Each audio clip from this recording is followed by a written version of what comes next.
이런 사람이 있었습니다. 한번 들어보시고 어떤 사람일까, 누굴까 한번 상상해 보시기 바랍니다.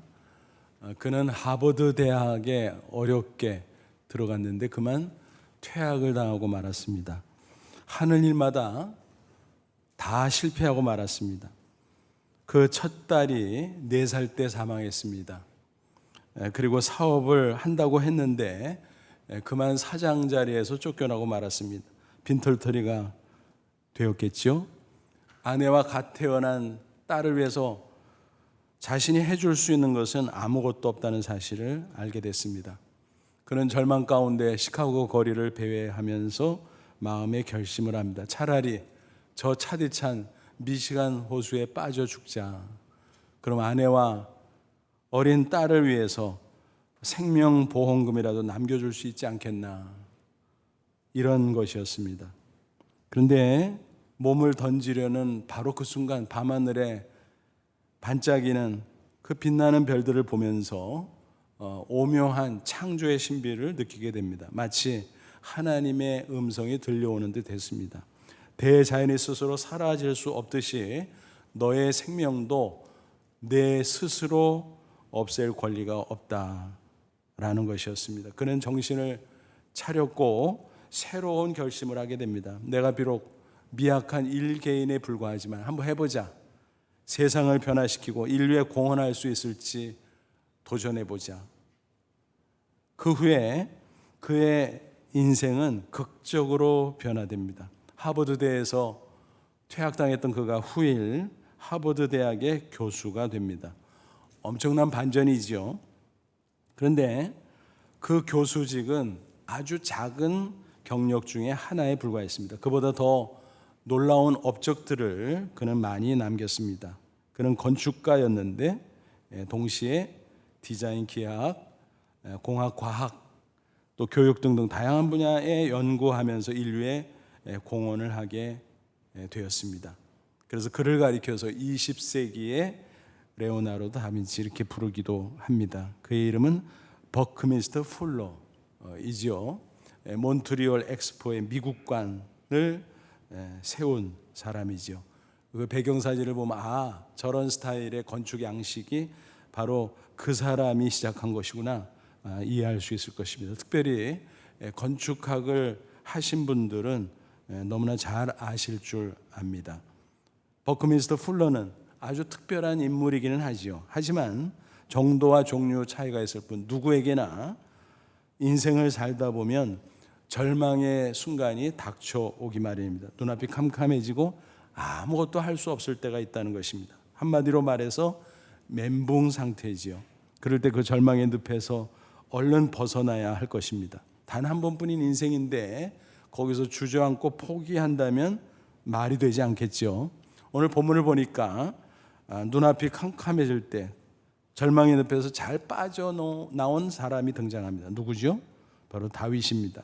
그는 이스라엘 백성이 자랑하는 성군이 됐습니다. 하지만 그 누구보다도 고난을 많이 겪은 사람이었습니다. 그런데 본문 사건은 그 중에서도 최대 위기였습니다. 생애 최대 위기. 그때 그 절망의 늪에서 벗어날 수 없었다면 우리가 알고 있는 다윗 왕은 없는 것입니다. 다행히 그는 당당하게 승리했고 이 사건 이후 얼마 지나지 않아 마침내 이스라엘의 왕으로 등극하게 됩니다. 혹시 여러분 가운데 지금 눈앞이 캄캄한 것처럼 어려운 상황에 처한 분이 계십니까? 그래도 괜찮습니다. 소망이 있습니다. 얼마든지 승리할 수 있습니다. 그렇지 않다면 다행일 것입니다. 하지만 누구에게나 눈앞이 캄캄할 때 그런 순간이 있다는 분명한 사실입니다. 혹시 그럴 때가 우리에게 닥쳐온다면 오늘 말씀을 꼭 붙잡으십시오. 그러면 당당히 승리할 줄로 믿습니다. 또 평소에 이 말씀을 붙들고 살아갈 수 있다면 어느 정도 그런 일을 미연에 방지하는 예방 효과도 있으리라 생각을 합니다. 아무쪼록 인생 살면서 그 어떤 상황이 닥쳐온다고 할지라도 하나님 앞에서 꼭 승리하는 저와 여러분 되시기를 주님의 이름으로 축원합니다. 먼저 다윗이 직면했던 상황이 얼마나 심각했는가 살펴보고 이어서 그는 어떻게 그것을 극복하고 승리했는가 살펴보도록 하겠습니다. 그 당시 배경은 무엇입니까? 다윗이 사울의 핍박을 피해 피신하다가 마침내 국경을 넘어서 블레셋에 투항한 이후의 일입니다. 블레셋은 잘 아시는 이스라엘의 적대 국가 아니겠습니까? 근데 거기 넘어가서 아기스 왕에게 신한 노릇을 하고 있다? 정말 한심한 일이죠. 물론 다윗이 얼마나 힘들면 그랬겠나 싶기도 하지만, 그럼에도 하나님을 의지하면서 이스라엘 국경 안에서 견뎌내야 됐었는데 그러지 못했습니다. 그 고비를 넘기지 못했다는 것입니다. 그것은 어디까지나 불신앙적인 선택이었습니다. 사무엘상 27장 1절 보면 다윗이 투항했던 이유를 우리가 알 수 있습니다. 다윗이 그 마음에 생각하기를 내가 후일에는 사울의 손에 붙잡히리니 블레셋 사람들의 땅으로 피하여 들어가는 것이 좋으리로다. 여러분 어떻습니까? 이 구절 안에 하나님이 있습니까? 전혀 없지요. 다윗은 자기 혼자 궁리하고 판단하고 결정하고 결론을 내렸던 것입니다. 야, 내가 사울에게 계속 추격을 당하는데 이러다가 곧 붙잡히지? 큰일 났다. 어떻게 하면 좋지? 그래, 국경을 넘어서 블레셋 사람들의 땅으로 가자. 거기까지는 쫓아오지 못하겠지. 뭐 이런 식이었다라는 것입니다. 신앙적 행위가 아니죠. 순전히 인간적인 계산이었다라는 사실입니다. 당장은 이익이 되는 듯했어요. 아기스 왕은 그를 환대했고 그와 부하들을 위해서 성읍을 하사합니다. 그 성읍의 이름이 바로 시글락이었죠. 육신은 편하게 됐습니다. 안정된 삶의 터전도 마련할 수 있었고 그럭저럭 잘 지낼 수 있었습니다. 하지만 마음은 무척 불편했을 것입니다. 뭔가 모르게 하나님으로부터 멀리 떠나온 느낌도 있었을 것입니다. 그런데 어느 날 어떤 일이 벌어집니까? 아기스 왕이 불러요, 다윗을. 여보게, 자네 부하들을 데리고 참전해야 되겠어. 예? 전쟁을 하시나요? 그럴세. 무슨 전쟁인가요? 이스라엘 침략 전쟁이야. 깜짝 놀랐습니다. 청천벽력이지요. 어떻게 합니까? 만약 다윗이 그 전쟁에 참전한다면 그가 나중에 이스라엘의 왕이 될 수 있습니까? 절대로 안 되죠. 아무리 고대 시대라고 할지라도 백성들이 그것을 용납할 수 있겠습니까? 불가능하죠. 큰일 난 겁니다. 하지만 그는 이미 코가 꿰었고 어쩔 수가 없었습니다. 그래서 블레셋 군대와 합류하려고 그는 부하들을 데리고 갈 수밖에 없었습니다. 어떻습니까, 여러분? 하나님이 급하셨겠죠. 여러분, 인간이 다 이렇게 망쳐놓으면요, 급하신 분은 하나님이에요. 왜냐하면 하나님의 계획은 반드시 성취되어야 되기 때문에 이럴 때는 하나님이 급하게 역사하십니다. 어떻게 하셨나요? 블레셋 방백들을 충동합니다. 아마 그들의 마음속에 그런 생각이 일어나도록 했겠지요. 그들이 발끈합니다. 아기스 왕에게 막 항의를 하는 거예요. 치열한 접전 중에 혹시 다윗이 배신하면 어떻게 하려고 합니까? 이스라엘 군사들과 합세가 되어서 우리를 협공하면 우리는 그냥 당하는 겁니다. 어쩌려고 이럽니까? 아기스가 그들을 설득하지. 아니야, 내가 오랜 시간 두고 봤어. 다윗은 이스라엘하고는 이제 원수가 됐어. 나에게 얼마나 충성을 다하는지 알아? 믿고 같이 가도 돼. 하지만 방백들은 포기하지 않죠. 계속 항의하고 또 항의하고 결국 아기스가 그들의 항의를 받아들일 수밖에 없었습니다. 그래서 다윗에게 오히려 미안하다고 하면서 시글락으로 복귀할 것을 명령합니다. 여러분, 다윗의 심정이 어땠을까요? 그 부하들의 심정이 어땠을까요? 가슴을 쓸어 내렸을 것입니다. 여러분, 놀랍게도요, 바로 그 전쟁에서 31장 보니까 사울 왕과 세 아들 왕자들이 다 죽어요. 여러분, 만약 다윗이 참전했다면 그가 죽인 꼴이 되지 않았겠습니까? 그렇지 않아요? 그럼 뭐가 되는 겁니까? 그 전에 추격을 당할 때 사울 왕을 결정적으로 죽일 수 있는 기회가 여러 번 있었음에도 불구하고, 심지어 옆에서 부하들이 명령만 내리십시오, 단칼에 해치겠습니다, 무수히 그랬음에도 불구하고 그때마다 살려줬잖아요. 왜요? 하나님의 원칙을 지키려고 아무리 사악한 왕이라고 할지라도 하나님이 기름 부어 세운 왕을 하나님이 처리하기 전까지 인간이 손대서는 안 된다라는 원칙이었습니다. 그렇게 선의를 베풀고 또 베풀었었는데 그게 다 수포로 돌아가지 않겠습니까? 그리고 백성들은 다윗이 사울 왕을 죽였다고 생각할 수밖에 없을 것입니다. 그러니까 극적으로 그 전쟁에서 빠지도록 한 것은 하나님의 놀라운 오묘한 섭리가 아닐 수 없었다라고 하는 사실입니다. 다윗의 일은 가슴을 쓸어내면서 이제 거주지인 시글락 성읍으로 복귀를 했습니다. 그런데 이게 무슨 일입니까? 사흘 만에 돌아왔는데 그 틈을 타서 아말렉 족속이 침노한 겁니다. 불을 지르고 노략질을 하고, 그래서 여인들과 자녀들을 다 생포해서 끌고 갔습니다. 그 참상이 본문 3절에 기록이 되어 있죠. 보십시오. 다윗과 그 사람들이 성읍에 이르러 본즉 성읍이 불탔고 자기 아내와 자녀들이 사로 잡혔느니라. 잿더미가 된 겁니다. 다윗도 부하들도 눈앞이 감해졌겠지요. 그 참상을 목도한 그는 너무너무 기가 막혀서 목을 놓아 통곡하며 울었습니다. 너무너무 울다 보니까 나중에는 소리도 안 나와요. 4절 보세요. 다윗과 그와 함께한 백성이 울 기력이 없도록 소리를 높여 울었더라 그랬습니다. 그런데 다음 장면을 보면 더 기가 막혀요. 다윗의 부하들이 돌변하지요. 그들은 사실은 다윗이 다 거둬줬습니다. 그들을 데려다가 불황자였던 그들을 사람 만들어 놓고 생활의 터전까지 다 마련해 주고 그랬잖아요. 다윗이 은인이잖아요. 그런데 당장의 눈앞에 현실이 참담하다고 돌변해 가지고 어떻게 하죠? 이 모든 게 다윗 내 놈 때문이야 하면서 돌을 들고 쳐 죽이려고 달려들었다라고 하는 것입니다. 작당을 하는 것이었습니다. 6절 보세요. 백성들이 자녀들 때문에 마음이 슬퍼서 다윗을 돌로 치자 하니, 기가 막히죠. 다윗도 같은 형편 아닙니까? 두 아내를 잃었습니다. 또 재산도 잃었겠죠. 그러면은 같이 머리를 맞대고 또 하나님 앞에 나아가 대책을 세울 생각을 해야지. 어떻게 그렇게 돌변해서 다윗을 돌로 쳐서 죽이려고 한단 말이냐라는 것입니다. 그러니 위기 중에 위기 상황이 아닐 수 없었습니다. 사태가 이쯤 되니까 다윗은 한마디로 멘붕 상태에 들어가게 됩니다. 여러분 어떻습니까? 사람이 이런 상황에 처하면 정신이 하나도 없어지는 거예요. 도대체 무엇을 해야 될지 또 어떻게 해야 될지 생각조차 나지 않습니다. 그저 당황스러워 어쩔 줄 모르고 발을 동동 구르고 그럴 수밖에 없을 것입니다. 그래서 이런 이야기가 있어요. 어느 집에 불이 났어요. 당한 아버지 식구들이 어쩔 줄 모르고 있습니다. 허둥댑니다. 근데 남편이 아내에게 말합니다. 여보 빨리 신고해야지.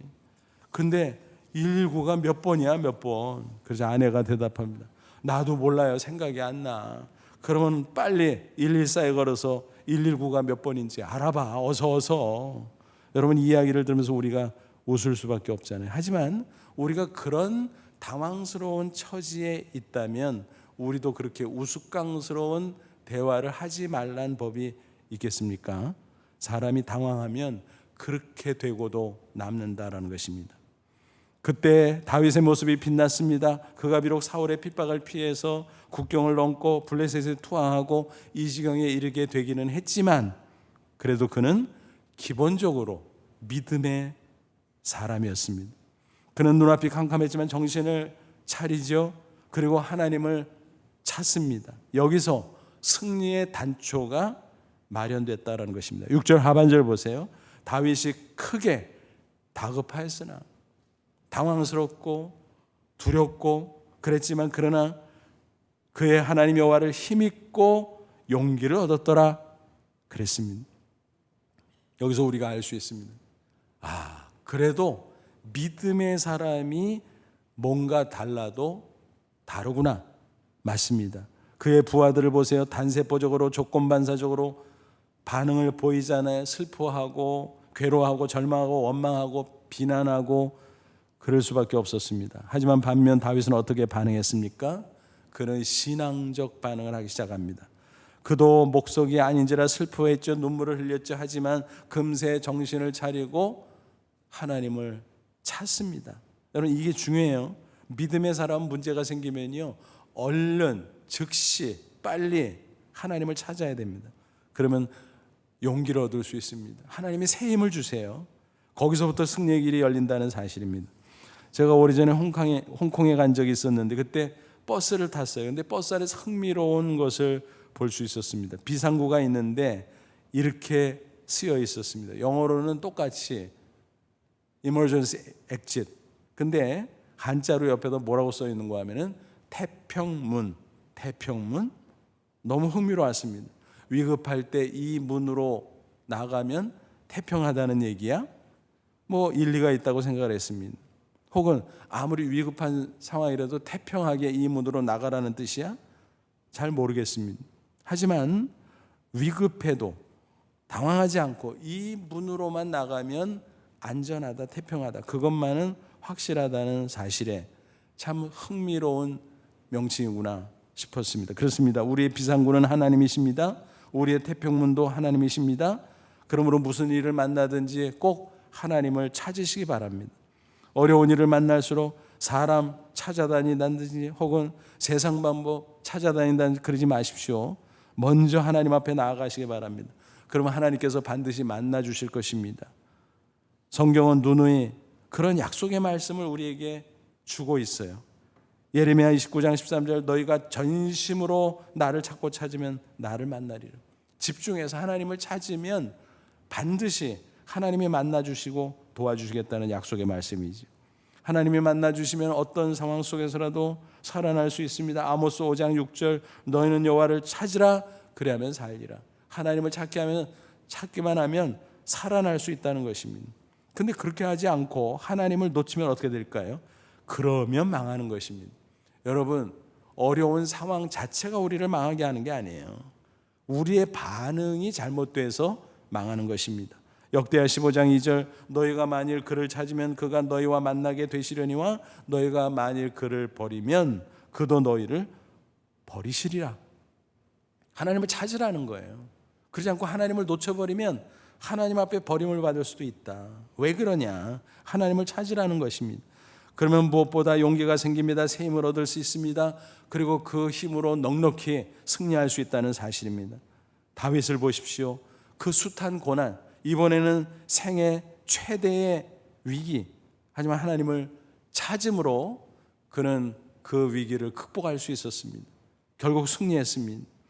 시편 18편을 보면 그는 사울의 그 숱한 핍박을 다 극복하고 승리한 이후에 고백을 했습니다. 또 사울뿐인가요? 얼마나 원수들이 많았습니까? 다윗에게 그 원수들의 핍박과 공격을 다 이기고 승리한 이후에 그가 체험적인 고백으로 간증하고 있습니다. 시편 18편 1절 2절, 나의 힘이신 여호와여, 내가 주를 사랑하나이다.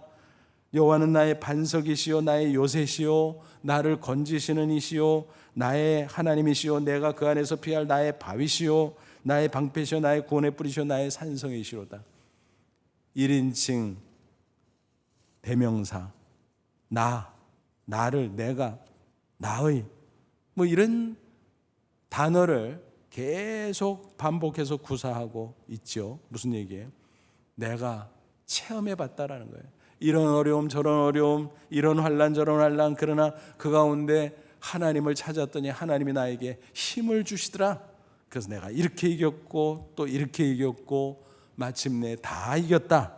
그런 체험적 간증이었습니다. 놀랍죠?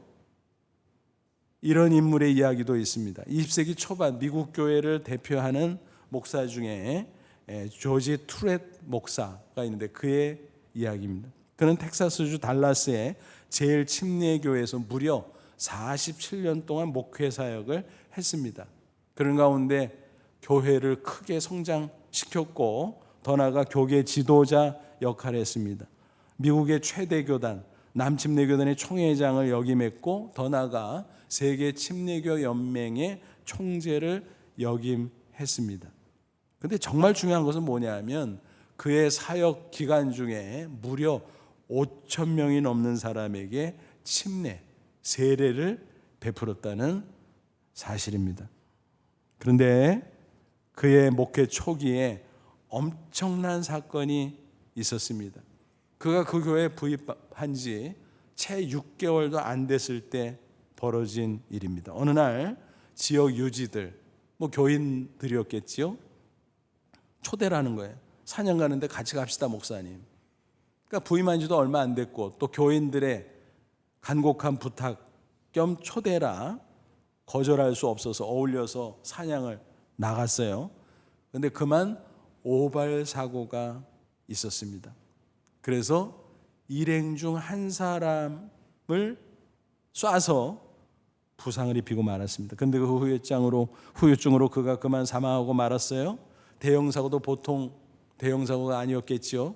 여러분 상상해 보세요. 일반인도 물론 큰 문제지만 특히 많은 사람 앞에 서고 또 설교하는 목사가 그런 큰 과오를 저질렀으니 어찌 그 교회에서 계속 사역을 할 수 있겠습니까? 아니, 어디에 가서 목사 노릇을 할 수 있겠습니까? 그지요? 그는 기가 막혔습니다. 피폐해졌습니다. 바로 서 있을 수 없었습니다. 그래서 바닥을 엉금엉금 기일 정도였습니다. 먹지도 못했습니다. 잠도 못 잤습니다. 그는 정신 나간처럼 계속 중얼거렸습니다. 나는 끝났어. 나는 설교할 수가 없어. 나는 절대로 강단에 설 수가 없어. 자기 아내에게도 여보, 나 끝났지. 나 아무것도 할 수 없지. 어떡하지? 기가 막힌 상황이죠. 당연히 그는 사임을 작정할 수밖에 없었습니다. 하지만 그래도 기본적인 믿음의 사람이었기 때문에 그는 그래도 하나님을 결국은 찾았습니다. 그러는 가운데 하나님의 분명한 음성을 들었습니다. 연거푸 3번이나 들었습니다. 아내에게도 확인할 수 있었습니다. 그것은 이런 내용이었습니다. 두려워 말라. 너는 나의 사랑하는 종이니라. 그럼에도 불구하고 하나님이 그를 사랑하고 그를 인정한다는 것입니다. 그를 계속해서 사용하실 것이라는 말씀이었습니다. 그는 그 음성을 듣고 용기가 생겼습니다. 한편 교인들은 어땠을까요? 생각해보니까 의도적으로 잘못한 것도 아니고 실수인데 저 젊은 목사가 어디 가서 사역을 하겠냐. 우리 교회에서 받아주고 그대로 사역을 하게 해야 되지. 하나님께서 그렇게 놀랍게 역사하셨어요. 그래서 그때부터 계속 목회 사역을 하는 가운데 하나님께서 동행하셨고 많은 축복의 역사를 이루어줬다라는 것입니다. 그래서 종신하기까지 그가 47년 동안 목회 사역을 하고 많은 열매를 맺을 수 있었다는 것입니다. 여러분 가정에서 한번 생각해 보십시오. 그가 그때 주저앉았다면, 그때 그 교회가 그를 내쳤다면 어떤 일이 벌어졌겠습니까? 그 어마어마한 하나님의 일들이 하나도 일어나지 않았겠죠. 오히려 많은 비극이 벌어질 수밖에 없었을 것입니다. 그러므로 저와 여러분도 어떤 일을 만나서 눈앞이 캄캄해진다고 할지라도 절대 낙심하지 마십시오. 하나님이 계십니다. 하나님을 찾으십시오. 그럼 하나님께서 만나주시고 세임을 주시고 승리의 길로 분명 인도해 주실 줄로 믿습니다. 그리고 눈앞이 캄캄해질 때 하나님을 찾을 뿐만이 아니라 구체적으로 기도하시고 또 기도 가운데 하나님이 응답하시면 하나님의 뜻대로 끝까지 순종하시기 바랍니다. 그러면 반드시 승리할 수 있습니다. 놀라운 반전의 역사까지 나타날 수 있다는 사실을 믿으시기를 바랍니다. 다윗을 보십시오. 그가 하나님을 찾았어요. 용기를 얻었어요. 이제 구체적으로 하나님께 매달려 아뢰입니다. 기도합니다. 그가 어떻게 하죠? 제사장 아비에들에게 에봇 좀 가져오세요 라고 말합니다. 에봇이 뭔가요? 제사장의 복장, 이 겉옷이죠. 그 가운데 이 가슴 부분에 흉패가 있어요. 그리고 그 안에 우림 둠밈이라는 게 있어요. 우림과 둠밈. 그게 뭐 하는 데 쓰는 기구냐 하면은 하나님의 뜻을 묻는 거예요. 그 시대에 국한된 특별한 방법이었죠. 그래서 어떤 사안에 대해서 yes, no를 묻는 겁니다. 하나님 가합니까? 부합니까? 그렇습니까? 안 그렇습니까? 뭐 이렇게 묻는 거예요. 그때 하나님께서 우림과 둠밈으로 분명한 하나님의 뜻을 가르쳐 주는 것이었습니다. 그래서 다윗이 에봇을 가져오라 그랬고 에봇을 통해서 아마도 우림과 둠밈을 통해서 하나님께 물었겠지요. 또 하나님이 응답하셨겠지요. 그 내용이 8절에 8절 다윗이 여호와께 묻자와 이르되 내가 이 군대를 추격하면 따라잡겠나이까 하니, 여러분 그때 상황을 한번 감안해서 생각해 보세요. 다윗 부하들이 얼마 되지 소수에 불과해요. 게다가 그 부녀자들과 아이들이 포로로 잡혀 있어요. 그러면 아말렉 족속과 전쟁을 하면 어떻게 돼요? 절대적으로 불리하지요. 하나에서 열까지 패배할 요인밖에 없어요. 그런데 하나님께 여쭈었더니 추격하면 따라잡을 수 있을까요? 우리가 승리할 수 있을까요? 그랬더니 어떻게 합니까? 여호와께서 그에게 대답하시되 그를 쫓아가라. 내가 반드시 따라잡고 도로 찾으리라. 내가 도와줄 거야. 내가 함께 할 거야. 그러니까 반드시 승리할 수 있어. 그리고 잃어버렸던 모든 것들을 다 찾을 수 있을 거야. 하나님의 응답이었습니다. 그는 확신했습니다. 그래서 부하들을 데리고 추격을 하지요. 600명을 데리고 떠나는데 중간에 200명이 낙오를 해요. 여러분 600명 데리고 가도 이길까 말까 인간적으로 판단하면 그런데 200명이 떨어져 나갔으니까 400명밖에 안 남았잖아요. 여러분 인간적으로 겁나죠. 두렵죠. 야 그만둘까 그런 생각이 들 수도 있죠. 그러나 이미 하나님 앞에 응답받았기 때문에 하나님의 뜻대로 끝까지 순종을 합니다. 그러자 하나님께서 역사하시기 시작합니다. 사람을 만났어요. 사람을. 사실 그 사람과의 만남이 없다면 어떻게 아말렉 족속이 진영을 치고 그 포로된 부녀자들과 아이들을 데리고 있는지 알게 뭐예요? 어디서 찾아요? 어디서 막연하게. 그렇잖아요. 근데 한 사람을 만났는데 애굽 소년인데 기진맥진한 겁니다. 그래서 먹을 것을 주고 마실 것을 주고 그랬더니 좀 살아나요. 그래서 물어봤어요. 당신 누구요?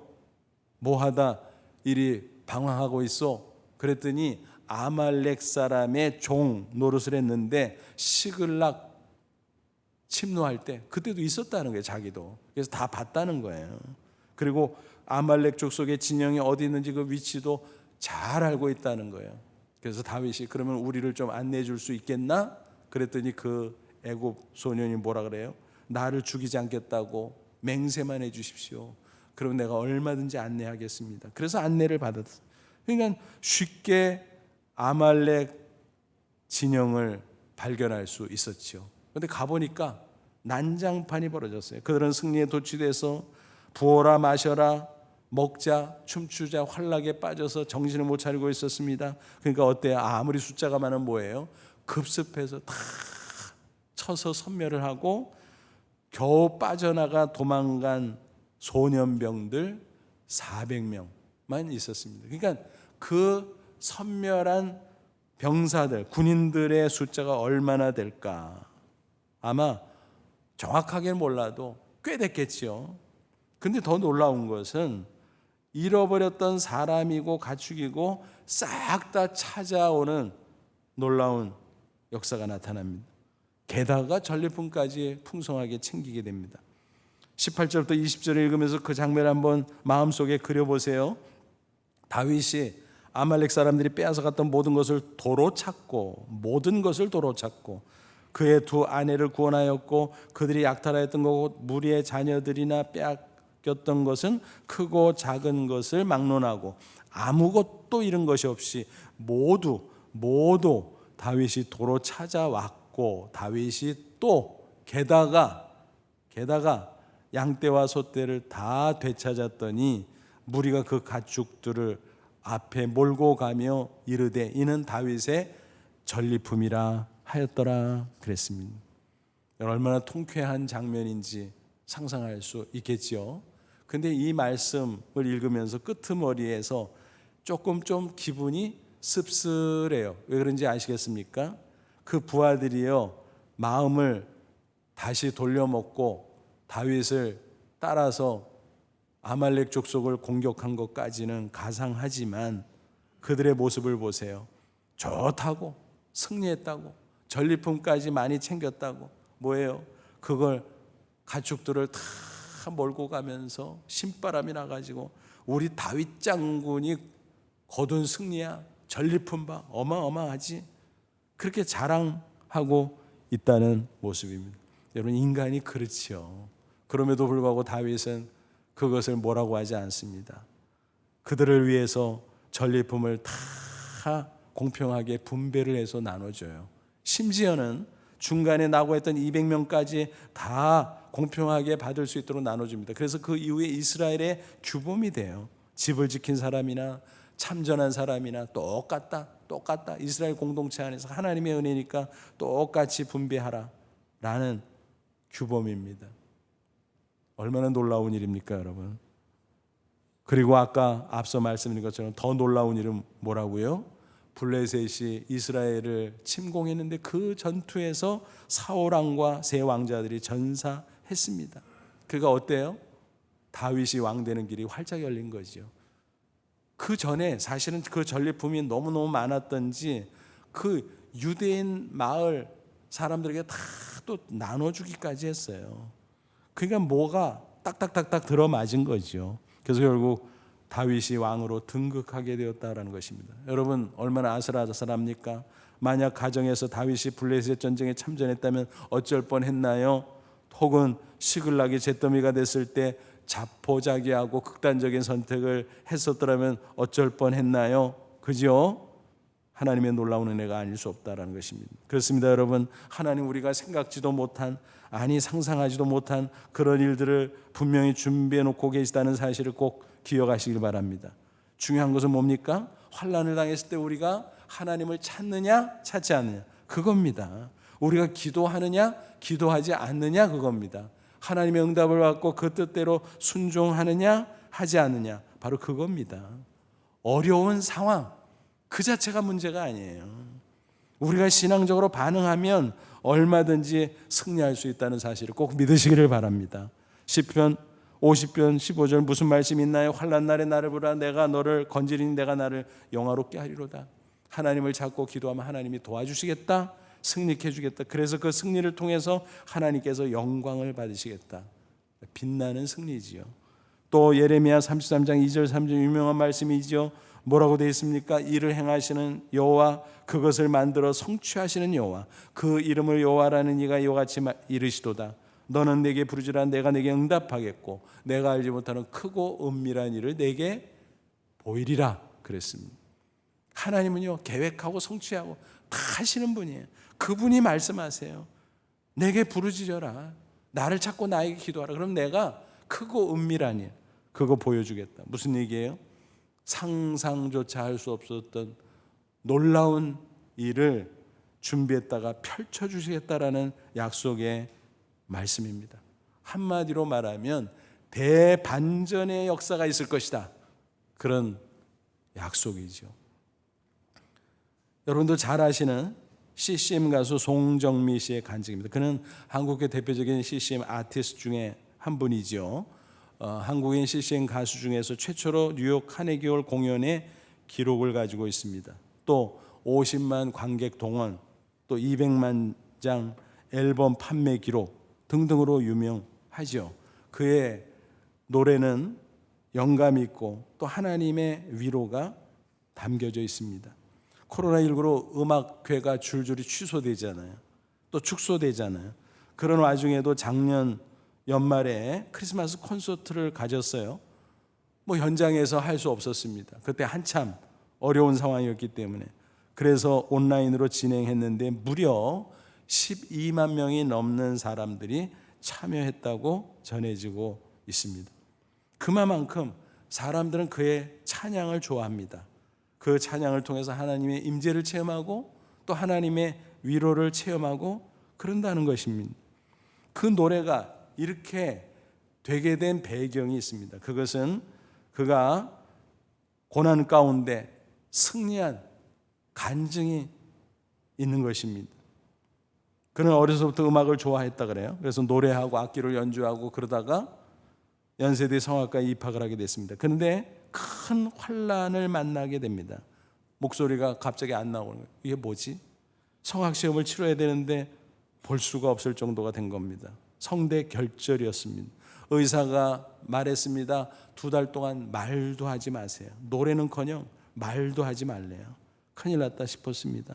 야, 이러다가 잘못돼서 노래를 평생 못하면 어떡하지? 그는 절망할 수밖에 없었습니다. 하지만 하나님을 찾을 수는 있었습니다.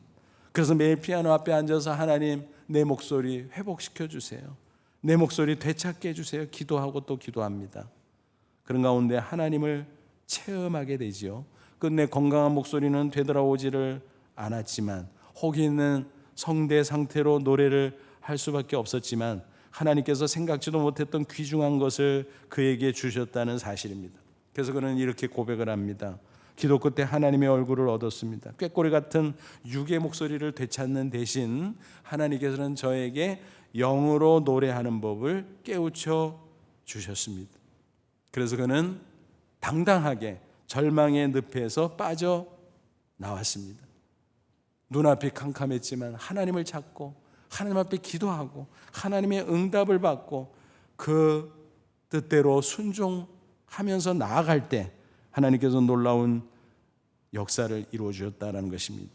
그때가 대학생 시절이었잖아요. 그때 그 유명한 축복송을 작사 작곡하게 되었다는 사실입니다. 때로는 너희 앞에 어려움과 아픔이 있지만 담대하게 주를 바라보는 너의 영혼 우리 볼 때 얼마나 아름다운지, 너의 영혼 통해 큰 영광 받으실 하나님을 찬양. 오 할렐루야. 여러분 어떻습니까? 가사 한 대목 한 대목마다 그의 신앙 고백이 들어있지요. 또 그 노래 한 곡조 곡조마다 하나님이 임재하는 영감과 하나님의 큰 위로가 들어 있습니다. 이 노래는 무려 16개 이상의 언어로 번역되어서 지금도 세계 도처에서 하나님의 마음을 전하고 있습니다. 정말 놀라운 하나님의 대반전의 역사가 아닐 수 없죠. 그렇습니다. 여러분 인생 살다가 때때로 눈앞이 캄캄할 때가 있지요. 그렇다고 우리가 그것 때문에 망하는 것은 아닙니다. 우리의 반응 때문에 승리하고 망하고 좌우되는 것입니다.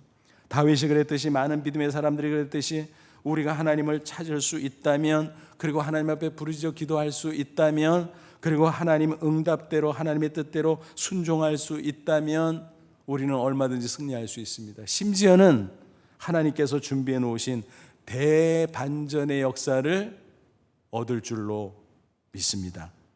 부디 어떤 일을 만나도 눈앞이 캄캄해진다고 할지라도 절대 낙심하지 마십시오. 절대 당황하지 마십시오. 절대 포기하지 마십시오. 아무쪼록 하나님께 나아가 꼭 승리하는 저와 여러분 되시기를 주님의 이름으로 축원합니다. 기도하겠습니다. 이 말씀 붙잡고 기도하지. 하나님, 그렇습니다.